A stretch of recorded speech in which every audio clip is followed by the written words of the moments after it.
சிவகங்கை தொகுதி எம்பியாக இருக்கும் கார்த்தி சிதம்பரம் சமீபத்தில் தாத்தா சாமிகளின் ஜீவ சமாதிக்கு வந்து ரொம்ப நேரம் தியானத்தில் இருந்தார். அது மட்டும் இல்லாம அன்றைக்கு தாத்தா சாமிகளின் ஆலயத்துக்கு வந்த அத்தனை பேருக்கும் கார்த்தி சிதம்பரம் அன்னதானமும் செய்துட்டு போயிருக்காரு.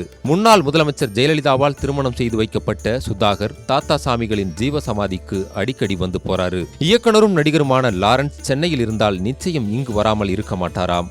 கொஞ்ச நேரம் அமைதியா தாத்தா சமாதியில் இருந்துட்டு தியானிச்சுட்டு வந்துடுறேன் அப்படின்னு ஓடி வந்துருவாராம்.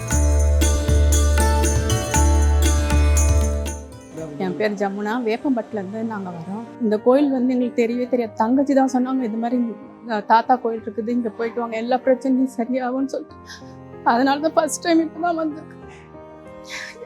இங்கே தாத்தா கிட்ட வந்து எங்களுக்கு இருக்கிற பிரச்சனைலாம் சரியாகும்ன்ற நம்பிக்கை வந்து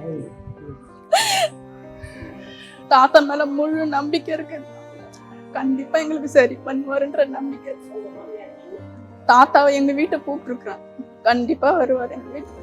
தாத்தா சாமிகள் ஆலய வளாகத்தில் இருக்கும் வராகி அம்மனிடம் எலுமிச்சை பழங்களை பிரசாதமாக பெற்றுக்கொண்ட சுகன்யா என்பவர் அதை மற்ற பெண்களுக்கு வழங்கி கொண்டிருந்தார். எதற்கு இப்படி செய்கிறீர்கள் என கேட்டபோது, எனக்கு நடந்த அதிசயங்கள் மற்றவர்களுக்கும் நடக்க வேண்டும் என வேண்டி இப்படி எலுமிச்சை பழங்களை கொடுப்பதாக சொன்னார் சுகன்யா. காலடிப்பேட்டையை சேர்ந்த சுகன்யாவும் அவரது கணவர் பார்த்திபனும் 2 வருடங்களாக தாத்தா சாமிகளின் ஜீவ சமாதிக்கு வந்து செல்கிறார்கள்.